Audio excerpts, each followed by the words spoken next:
விழுப்புரம் மாவட்டம் திண்டிவனத்தை அடுத்த தைலாபுரம் தோட்டத்தில் பாட்டாளி மக்கள் கட்சியின் நிறுவனர் மருத்துவர் ராமதாஸை சந்தித்து பேசிய NLC தொழிற்சங்க நிர்வாகிகள் தங்களது போராட்டத்திற்கு ஆதரவு அளிக்குமாறு கோரிக்கை விடுத்துள்ளனர். இது தொடர்பாக தோமுச தொழிற்சங்க பொதுச் செயலாளர் ராஜவன்னியனிடம் எமது செய்தியாளர் கோபிநாத் மேற்கொண்ட உரையாடலை பார்க்கலாம்.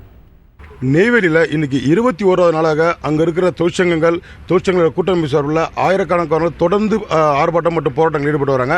இதில் ஒரு பகுதியாக பார்த்தீங்கன்னா இன்னைக்கு அனைத்து தொழிற்சங்கங்கள் சார்பில் இன்னைக்கு திண்டிவனம் மற்றும் தைலாபுரம் தோட்டத்தில் பாமக டாக்டர் ராமதாஸ் சந்தித்து அவங்க ஒரு கோரிக்கை மனு கொடுத்துருக்காங்க.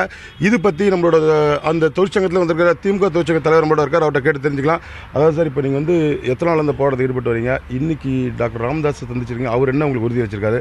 அடுத்த கட்டமாக யாரை சந்திக்க போறீங்க? அடுத்த கட்ட நடவடிக்கை என்ன உங்களுக்கு?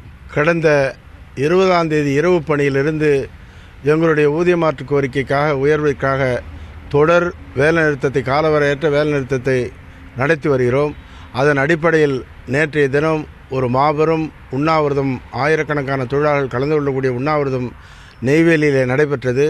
அதிலே அனைத்து அரசியல் கட்சிகளும் கலந்து கொண்டு எங்களுக்கு ஆதரவு நல்கியிருக்கின்றார்கள். இறுதியாக அனைத்து தொழிற்சங்கங்களும் ஒன்று கூடி கலந்து பேசி அனைத்து அரசியல் கட்சிகளும் எங்களுடைய தானை தலைவர் கலைஞர் அவர்களையும் அதை போலவே இன்றைக்கு இங்கே தைலாபுரம் தோட்டத்திலே முதலாவதாக டாக்டர் ஐயா அவர்களை சந்தித்து எங்களுடைய கோரிக்கையை வலியுறுத்தி கூறியிருக்கின்றோம். அந்த அடிப்படையில் எங்களுக்கு ஆதரவு வர நீட்டியிருக்கிறார்கள். அவர்களுக்கும் கூட நாங்கள் நெய்வேலி தொழிற்சங்க கூட்டமைப்பு ஒரு கோரிக்கை வைத்திருக்கிறோம். நீங்களே அனைத்து அரசியல் கட்சிகளையும் ஒருங்கிணைந்து எங்கள் போராட்டத்திற்கு பலம் சேர்க்க வேண்டும், வலு சேர்க்க வேண்டும் என்று அவரிடத்தில் நாங்கள் எங்களுடைய கருத்தினை தெரிவித்திருக்கிறோம்.